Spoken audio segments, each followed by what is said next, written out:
ፓሪስ ስር ያለው የ6 ሚሊዮን የሙታን ከተማ ያልተፈታ ሚስጥር። ፓሪስ በዓለም ላይ የፍቅር የውበትና የብርሃን ከተማ በመባል ትታወቃለች። ነገር ግን ከእነዚህ የሚያማምሩ ህንፃዎችና ከምንረግጠው አስፋልት ስር ፀሐይ ብርሃን ፈጽሞ የማይገባበት ሌላ የተረሳ ዓለም እንዳለ ብነግራችሁስ?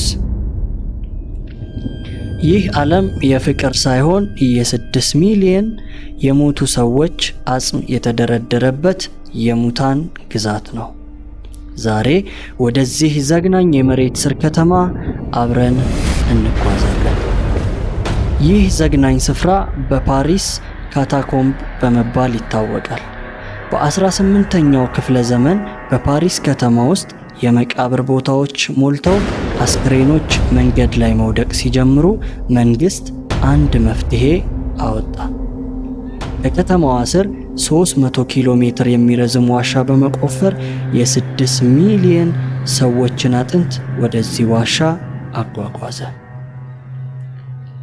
ቦታው ልክ እንደ ሸረሪት ድር የተቆላለፈ በመሆኑ የዋሻውን ካርታ በደንብ የማያውቅ ሰው አንዴ ከገባ መውጫውን ማግኘት አይቻለው። በመሆኑም መንግስት ጥቂቱን ክፍል ብቻ ለቱሪስቶች ክፍት አድርጎ የተቀረውን በሕግ ዘግቶታል። ሕጉን ጥሰው የተገኙ ሰዎች የገቡም ሰዎች ምን አጋጠማቸው? በ1990ዎቹ መጀመሪያ ላይ አንድ ማንነቱ ያልታወቀ ሰው የቪዲዮ ካሜራውን ይዞ ወደ ተከለከለው የካታኮምብ ክፍል ብቻውን ይገባል። ካሜራው ላይ ያለው ቪዲዮ እንደሚያሳየው ሰውየው መጀመሪያ ላይ ዋሻውን በጉጉት ሲያስስ ይታያል።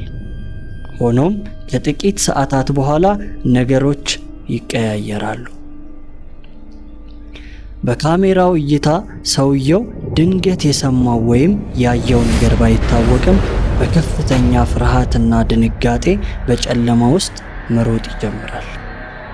አጥንቶቹ በተደረደሩበት ጠባብ መንገድ ላይ እየተደናቀፈ ሲሮጥ የትንፋሹ ድምፅ ይሰማል።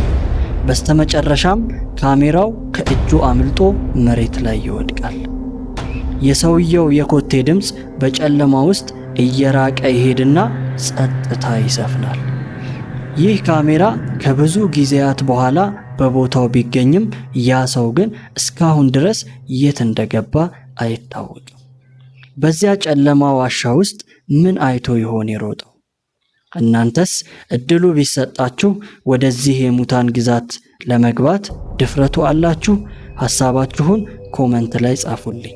ቪዲዮ ከተመቻችሁ ላይክ እና ሰብስክራይብ በማድረግ የዚህ ምስጢራዊ ቤተሰብ አባል ይሁኑ። በቀጣይ በሌላ አስገራሚ ታሪክ እስክንገናኝ ቻው።